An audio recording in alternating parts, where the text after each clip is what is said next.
tipos y aplicaciones de los motores de corriente continua. Los motores en serie. En los motores en serie podemos encontrar sus aplicaciones en nuestras vías, locomotoras, en nuestros trolebuses. Y en los motores de excitación, derivación o shunt, bueno, en este tipo de motores se puede encontrar en las grúas, eh, en los trenes. Bueno, mayormente trabajan con 1118 RPM, con 500 voltios, con 10 HPs. Bueno, en las aplicaciones del motor COMP, o conocido como motor de excitación compuesta, donde se requiere un estable de torque constante a través de un amplio rango de velocidad, son utilizadas como fajas de transportadoras, también aplicadas en batidoras industriales y moledoras industriales también. Y también motor de excitación independiente son aplicadas en los torneados, taladrados de materiales, distribución de materiales, plásticos y gomas. El estator suministra un campo magnético constante y la armadura, que es la parte rotatoria, es una simple bobina. La armadura está conectada a una fuente de energía continua a través de un par de anillos de conmutación. Cuando la corriente fluye a través de la bobina, una fuerza electromagnética es inducida sobre esta de acuerdo a la ley de Lorentz, así que la bobina comienza a girar. Como podrás ver, a medida que la bobina gira, los anillos del colector se conectan a la fuente de alimentación con polaridad invertida. Como resultado, en el lado izquierdo de la bobina, la electricidad siempre fluirá alejándose, y en el lado derecho, la electricidad fluirá acercándose. Esto asegura que la acción del par es siempre en el mismo sentido durante el movimiento. De este modo, la bobina continuará rotando. Sin embargo, si prestamos más atención a la acción del par, nos daremos cuenta que cuando la bobina está casi perpendicular al flujo magnético, la acción del par tiende a cero. Como resultado, el movimiento del rotor será irregular si se usa un motor de corriente continua de este tipo.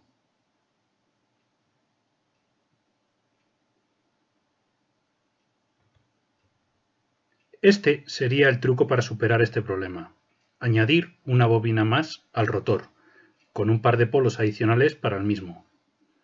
En esta disposición, cuando el primer devanado está en la posición vertical, el segundo devanado se conecta a la fuente de alimentación, por lo que la fuerza motora está siempre presente en el sistema.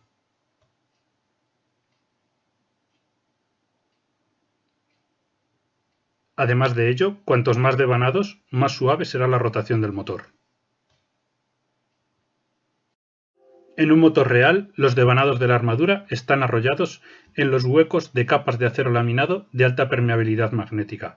Esto mejora la interacción del flujo magnético. Los muelles de las escobillas del colector de del gas ayudan a mantener el contacto con la fuente de alimentación. En motores muy pequeños de corriente continua se usan imanes permanentes. Lo más habitual es el empleo de un campo electromagnético. La bobina que genera el campo electromagnético se alimenta desde la misma fuente de alimentación de corriente continua. Las bobinas de campo se pueden conectar a los devanados del rotor de dos maneras diferentes, en paralelo o en serie. El resultado son dos tipos diferentes de construcciones de motor de corriente continua: el motor en derivación o shunt y el motor serie.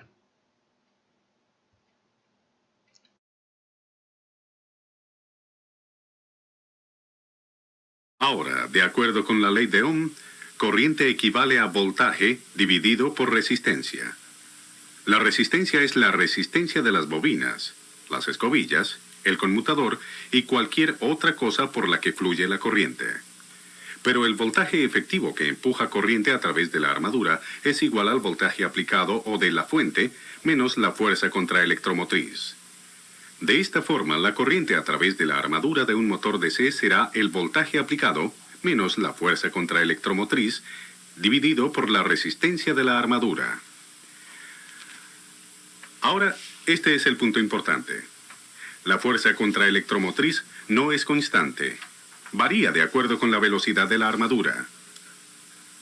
Al arrancar, antes de que la armadura empiece a girar, no existe fuerza contraelectromotriz porque las bobinas de la armadura no están cortando las líneas de flujo del campo. El voltaje aplicado empuja la corriente a través de la armadura y por tanto la corriente de esta es muy alta. A medida que aumenta la velocidad de la armadura, sin embargo, la fuerza contraelectromotriz incrementa y reduce el voltaje efectivo en la armadura. La corriente hacia la armadura disminuye. Por tanto, mientras más rápido gire la armadura, menos corriente consume el motor. La velocidad del motor y la corriente también son influenciadas por la fuerza de los imanes del campo. Si disminuimos la corriente en las bobinas del campo, las bobinas de la armadura cortarán menos líneas de flujo y la fuerza contraelectromotriz inducida disminuirá. Al revés también es cierto. Si aumentamos la corriente en las bobinas del campo, la fuerza contraelectromotriz aumentará.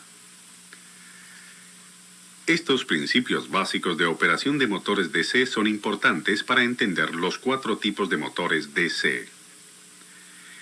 Debido a que cada uno es enrollado en diferente forma, la corriente, la torsión y las características de velocidad de cada uno son muy distintas.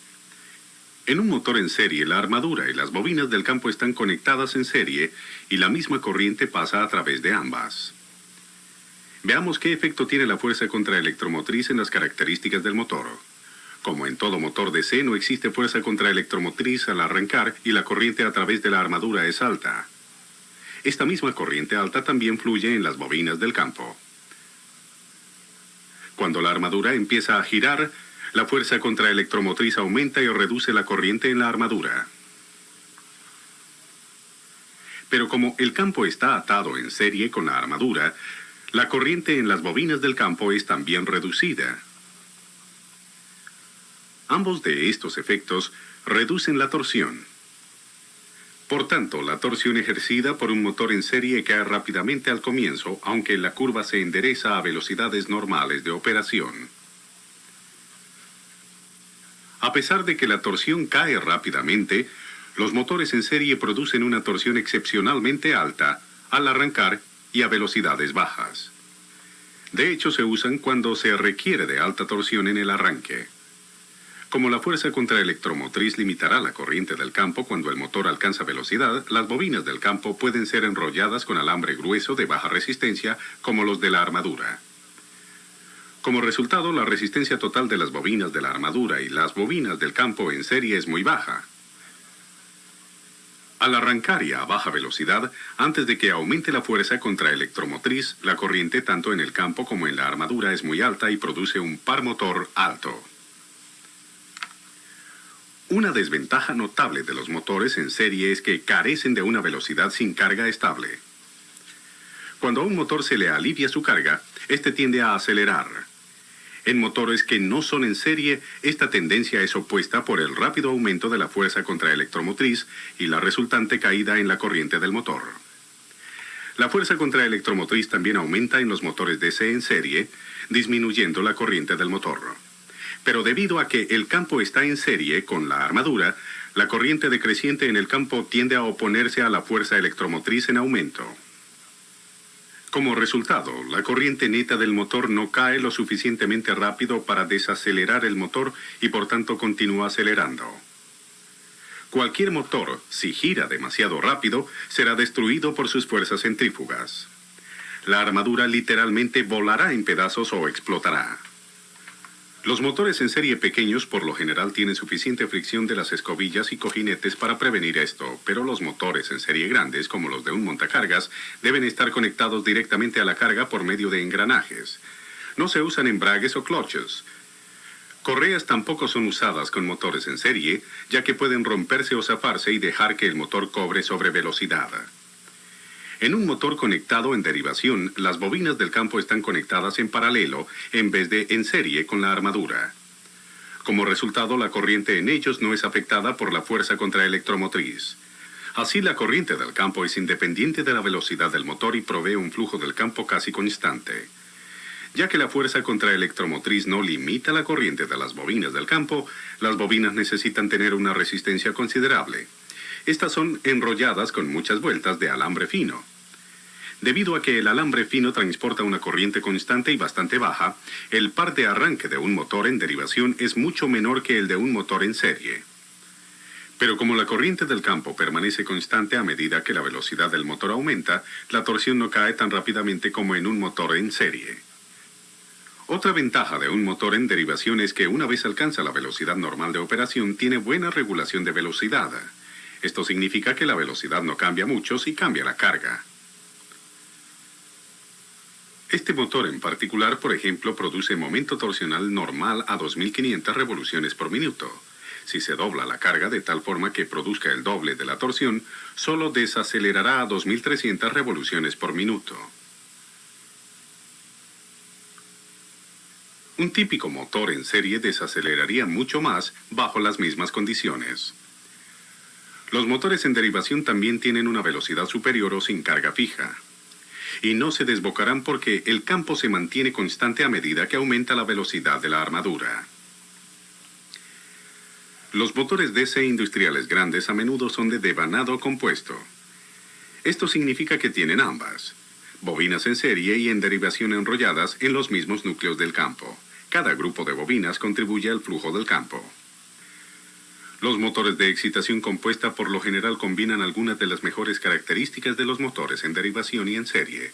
Su torsión de arranque es más alta que la de un motor en derivación. Sin embargo, su regulación de velocidad es casi tan buena como la de este y tiene una velocidad sin carga estable.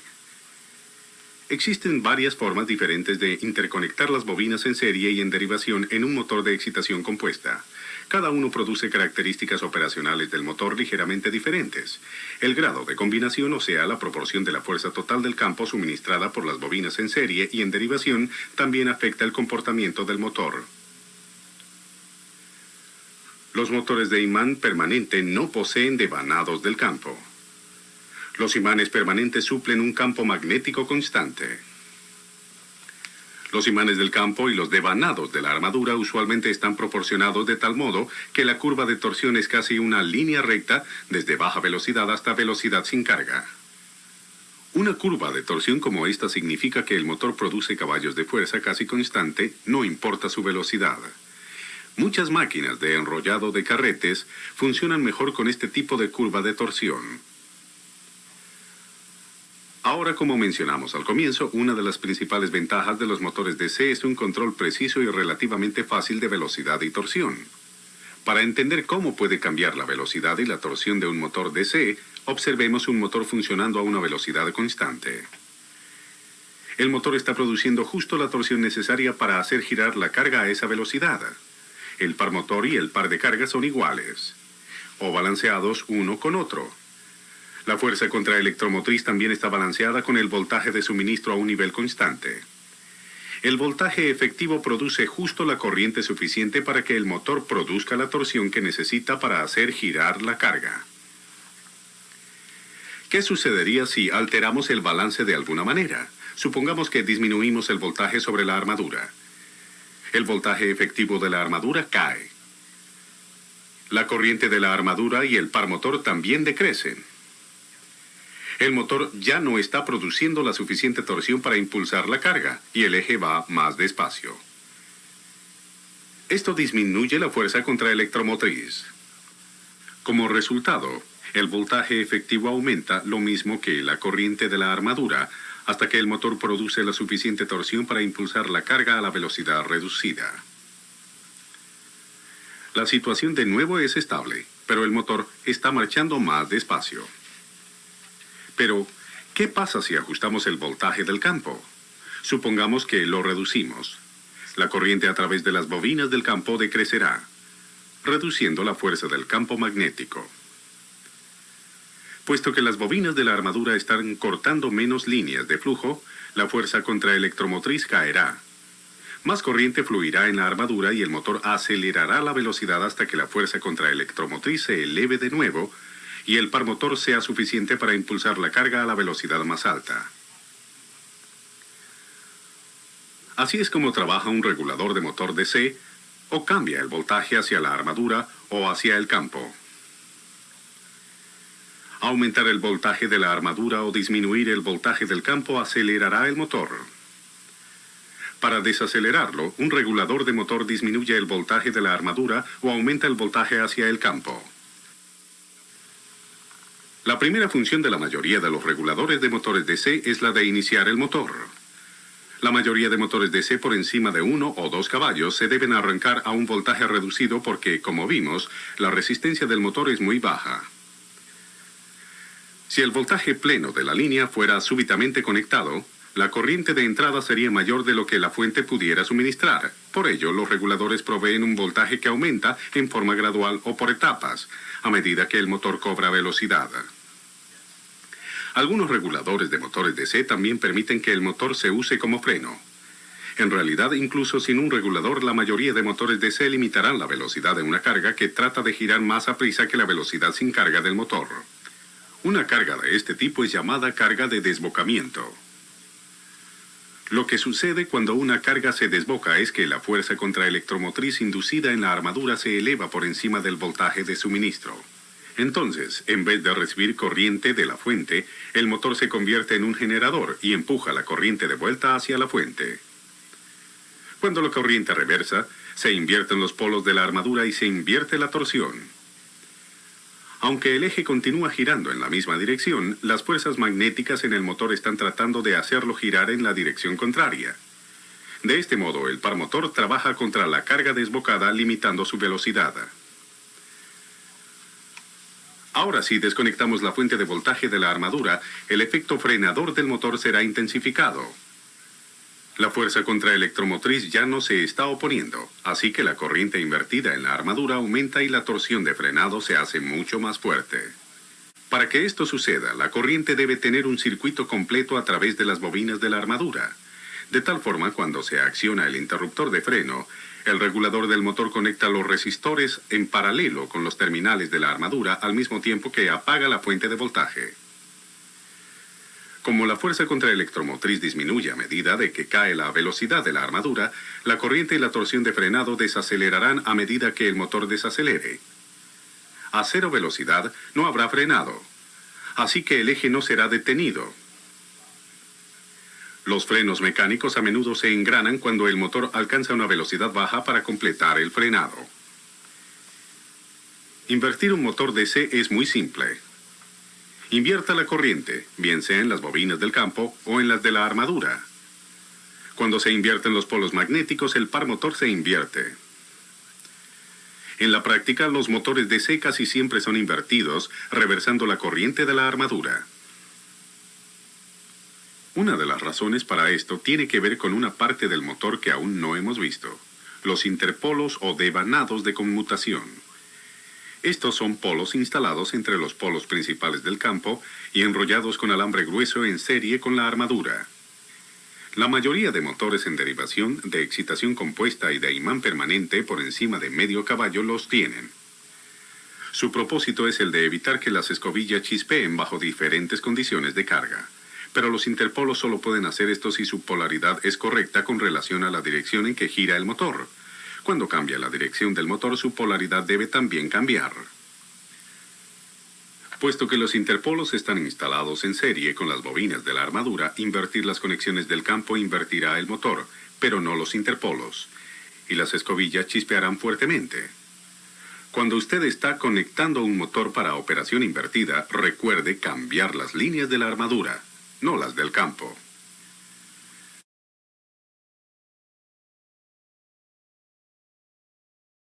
Bueno, como podemos ver, ahí tenemos un motor de arranque que puede funcionar como un generador eléctrico de corriente continua. Vamos a proceder a desarmar. Sacamos estos.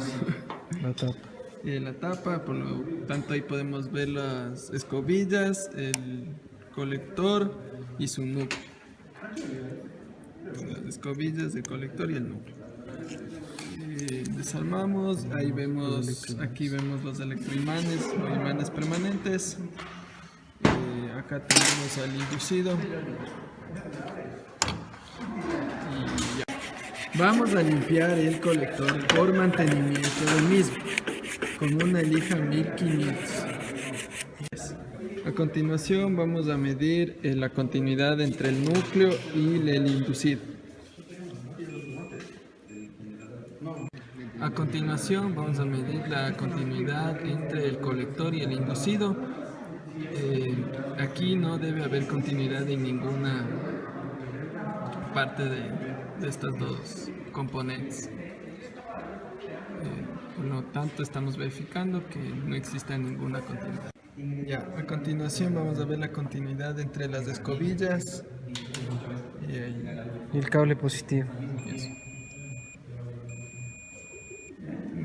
Aquí tenemos 3 escobillas, que las 2 son para positivo y la tercera es para voltajes parásitos. A continuación vamos a medir la resistencia del colector.